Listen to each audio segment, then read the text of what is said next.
Hi friends, Sai Satcharitra 18 మరియు 19 అధ్యాయాల్లో సాయి ఉపదేశాల్లో మనకి ఏ విధంగా వైవిధ్యం కనిపిస్తుంది అంటే అందరికంటే భిన్నంగా అతని ఉపదేశం ఏ విధంగా ఉంటుంది, అలాగే నింద గురించి బాబా ఏ విధంగా బోధ చేశారు మొదలైన విషయాల గురించి మనం ఇప్పుడు చెప్పుకుందాం.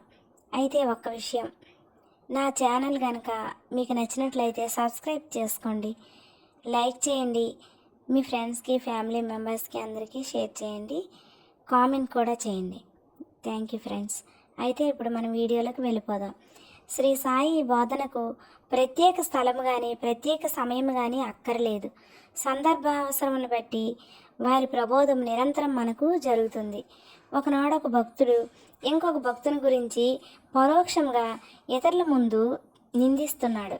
ఒప్పులు విడిచి భక్త సోదరుడు చేసిన తప్పులనే చెప్తున్నాడు. మిక్కిలి హీనమైన అతని దోషణలను విన్నవారు విసిగిపోయారు. అనవసరంగా ఇతరులను నిందించడం వల్ల అసూయ, దురభిప్రాయం మొదలగునవి కలుగుతాయి. యోగులు నిందలను ఇంకొక విధంగా భావిస్తారు.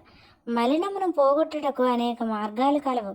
సబ్బుతో మాలిన్యమును కడగవచ్చు. పరులను నిందించు వాని మార్గము వేరు. ఇతరుల మలినాలను వాడు తన నాలుకతో శుభ్రపరచును. ఒక విధంగా వాడు నిందించడానికి సేవ చేస్తున్నాడు. ఎలా అంటే అతని మలినము వీడు తన నాలుకతో శుభ్రపరుస్తున్నాడు. కావున తిట్టబడిన వాడు తిట్టిన వాడికి కృతజ్ఞతలు చెప్పాలి. అలా పరనిందకు పాల్పడువాన్ని బాబా సరిదిద్దిన పద్ధతి విశిష్టమైనది. నిందించేవాడు చేసిన అపరాధమును బాబా సర్వజ్ఞుడగుడిచే గ్రహించెను. మిట్ట మధ్యాహ్నం బాబా లిండి తోటకు పోయేటప్పుడు వాడు బాబాను దర్శించాడు.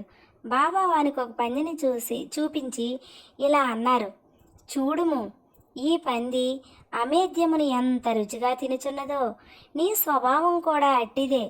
ఎంత ఆనందముగా నీ సాటి సోదరుని తిట్టుచున్నావు. ఎంతయో పుణ్యం చేయగా నీకు మానవ జన్మ లభించింది. ఇట్లా చేసినచో షిరిడీ దర్శనం నీకు తోడ్పడినా. భక్తుడు నీతిని గ్రహించి వెంటనే వెళ్ళిపోయాడు. ఈ విధంగా బాబా సమయం వచ్చినప్పుడల్లా ఉపదేశం ఇచ్చేవారు. ఈ ఉపదేశాలను మనస్సును ఉంచుకొని పాటించినచో ఆత్మ సాక్షాత్కారము దూరం కాదు. ఒక లోకోక్తి ఉన్నది, నా దేవుడున్నచో నాకు మంచం పైన కూడా బొవ్వ పుట్టును. అది భోజనం, వస్త్రాలను గూర్చి చెప్పినది.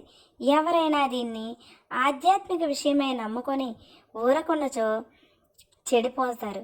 ఆత్మ సాక్షాత్కారానికై సాధ్యమైనంత పాటుపడాలి. ఎంత కృషి చేసినా అంత మంచిది.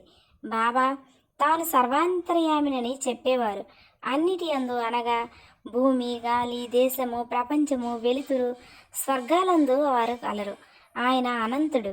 ఆ కనిపించడి 3.5 మూరల దేహమే బాబా అని అనుకున్న వారికి పాఠం చెప్పటానికే వారు ఈ రూపంతో అవతారమెత్తిరి. బాబాకు సర్వస్వ శరణాగతి చేసి అహర్నిశలు వారిని ధ్యానించినచో చక్కెర, తీపి, కెరటము, సముద్రము, కన్ను, కాంతి కలిసి ఉన్నట్లు సాయితో తాదాత్మ్యతను పొందెదరు. ఎవరైతే చావు పుట్టుకల నుండి తప్పించుకుంటకు ప్రయత్నిస్తారో వారు శాంతము, స్థిరమైన మనస్సుతో ధార్మిక జీవనం గడపవలను. ఇతరుల మనస్సు బాధించినట్లు మాట్లాడరాదు. మేలు కలిగించే పనులే చేయాలి. తన కర్తవ్య కర్మలను ఆచరిస్తూ భగవంతునికి సర్వస్వ శరణాగతి చేయాలి. వాడు దేనికి భయపడనవసరం లేదు. ఎవరైతే భగవంతుని పూర్తిగా నమ్ముతారో, వారి లీలలు విని ఇతరులకు చెప్తారో, ఇతర విషయములేవి ఆలోచించరో, వారు తప్పక ఆత్మ సాక్షాత్కారాన్ని పొందుతారు. అనేక మందికి బాబా తన నామాన్ని జ్ఞప్తి అందించుకొని శరణ వేయడమని చెప్పేవారు. తానెవరు అనే దానికి తెలుసుకొనగోరు వారికి శ్రవణము, మననము చేయమని సలహా ఇచ్చేవారు. కొందరికి భగవన్నామము జ్ఞప్తి ఉంచుకొనమనేవారు. కొందరికి తమ లీలలు వినుట, కొందరికి తమ పాద పూజ, కొందరికి ఆధ్యాత్మ రామాయణము, జ్ఞానేశ్వరి మొదలగు గ్రంథాలు చదువుట, కొందరికి తమ పాదాల వద్ద కూర్చొని ఉండట, కొందరిని కొండోబా మందిరానికి పంపుట, కొందరికి విష్ణు సహస్రనామాలు మొదలగునవి చెప్పేవారు. కొంతమందికి భగవద్గీత పారాయణ చేయమని చెప్పేవారు. కొందరికి ఛాందోగోపనిషత్ చదవమనేవారు.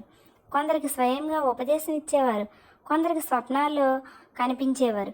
ఒక తాగుబోతుకు స్వప్నంలో కనిపించి ఛాతీ పైన కూర్చొని అదుముచు ఇక ఎన్నడూ తాగనని అతడు వాగ్దానం చేసిన పిమ్మట వదిలారు. కొందరికి స్వప్నంలో గురు బ్రహ్మాది మంత్రార్థాలను బోధించారు.